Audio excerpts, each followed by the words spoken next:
I know this is my path. I know this is what I'm supposed to do. I used to, when people asked me a couple years ago, oh, what do you do? I would kind of shrug my shoulders and maybe say, oh, I write, and just kind of not say too much about it. And now I understand that this is what I am and who I am. I am a writer, I'm a poet, and I'm a lyricist, and this is what I do. I have a gift. I recognize it as a gift.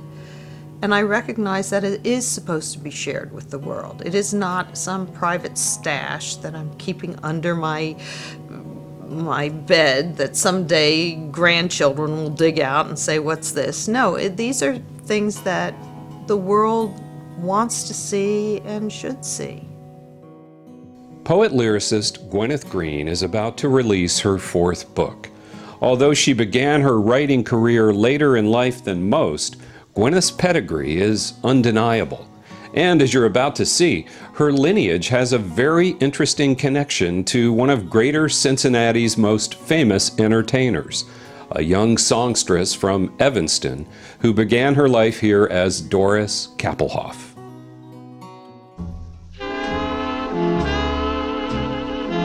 Bud Green, he was my grandfather, but Bud Green to the world was a very, very famous lyricist, and most people wouldn't even know his name, but they would know his music.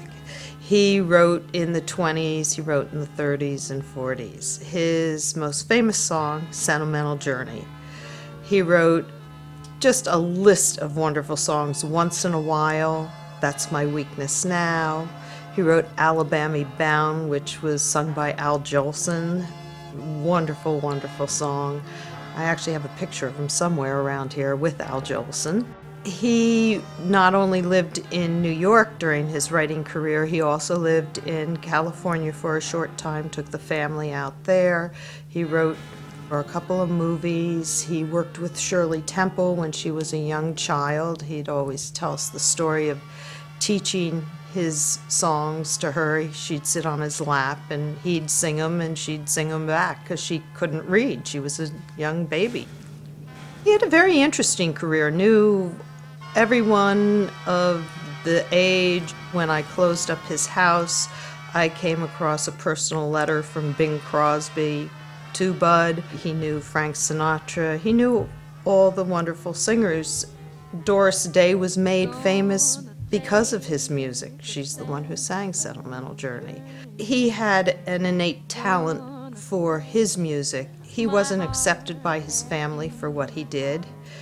My grandmother, Nan, had her own career before she met him. She was a Ziegfeld girl, and they married.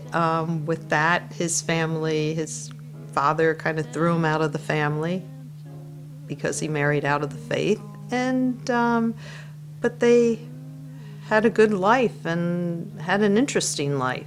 He was in New York City every day, writing, working with the greats. I gotta take that sentimental journey, sentimental journey home. That's an interesting question to be posed as where my creativity comes from. People ask me that. I actually sometimes refer to Lawrence Ferlinghetti because he wrote a wonderful little book talking about being a poet.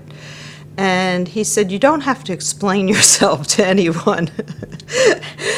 And honestly, it is really the truth. It's very difficult to explain where the creativity comes from. A lot of people, when they read my work, want to believe that every piece I've written is me. And that's far from the truth. Very few of the pieces that I write are me. I feed off of other people's energy. They don't have to be in the room with me. I don't have to have a conversation with them. For whatever reason, sometimes it sounds weird, but it's like a universal feel that I get, an energy, and I never know when I'll be hit to write. I used to get upset if I didn't write daily. Now I understand. I go through ins and outs with it. I might not write for a week or two, but then something will, maybe just a word will spur something, and it's a creative flow. It's almost like a stream of consciousness that I just open to. The words just flow on the paper. I rarely change anything, and usually a piece will just go from start to finish without much of a pause. Once in a while I'll start with a little bit, walk away, and it will form over a couple of hours, but usually it's pretty quick that I put them together. I used to feel funny about talking about that because people feel like, well, you should be struggling over writing these pieces. It should take you forever to get it down. And honestly, it doesn't. And I think if you talk to most creative people, that when something hits them, they really can't explain where it comes from. They open themselves to it and they allow it to form. And I think it's the same with a painter. Universal air. I pass you the pipe, no drugs does it bear.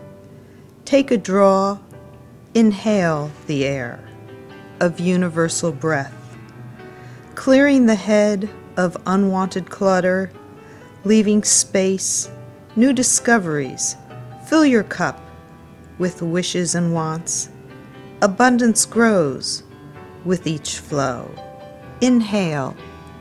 Inhale, inhale, universal air. I write pieces, sometimes I don't know why I've written it, and then I'll have this feeling that I need to send it to somebody, so I email it off. And the next thing I know is they're writing to me saying, "How did you know?" Well, I don't know how I knew. I haven't talked to them in weeks, months. I open myself. I know it's not a talent, it's a gift. It's from my grandfather, it's from all those sources of writers, and it's recognizing it and not being afraid of it. And I say thank you every day.